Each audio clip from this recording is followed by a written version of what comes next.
জয় হিন্দ।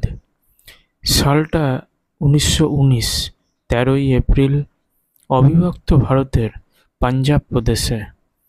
এই যে দেখছেন যে চিহ্নিতগুলো রয়েছে চক দিয়ে, এই জায়গাগুলিতে গুলি চালানো হয়েছিল। তার এক চিহ্ন এখনো স্থাপিত রয়েছে। চিহ্নগুলি দেখলেই মনে হয় যেগুলি সাধারণ নয়।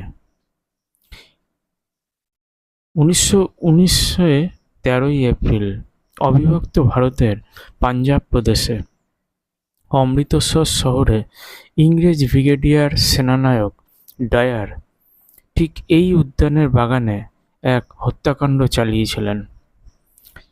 এই বদ্ধ উদ্যানে নিরস্ত্র জনগণের উপর গুলিবর্ষণ করা হয়। ডায়ার 100 জন গোর্খা সৈন্য এবং 2টি সাঁজোয়া গাড়ি নিয়ে 2000-এর মতো বিদ্রোহীকে হতাহত করেন।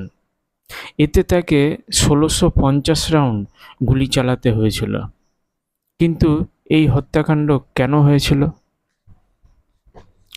ব্রিটিশরা বিদ্রোহী ভারতীয়দের কঠোর হাতে দমন করার জন্য মন্টেগু-চেমসফোর্ড শাসন সংস্কার আইন তৈরি করে।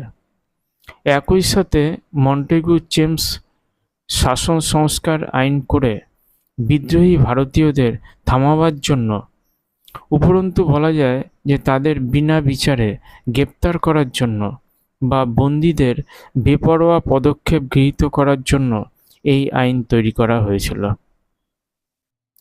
গান্ধীজি পাঞ্জাবে যাওয়ার পথে তাকে ব্রিটিশরা গ্রেপ্তার করেছিল।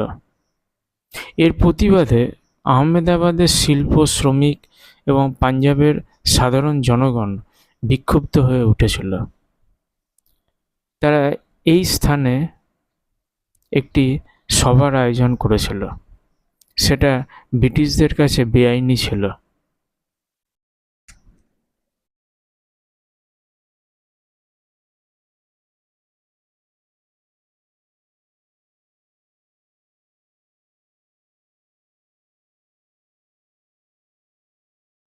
এই হত্যাকাণ্ডের পর রবীন্দ্রনাথ ঠাকুর প্রতিবাদ জানিয়েছিলেন।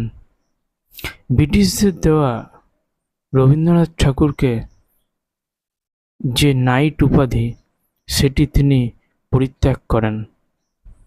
এই ঘটনায় সারা দেশে ঘৃণা ও ক্ষোভ ছড়িয়ে পড়েছিল। জয় হিন্দ।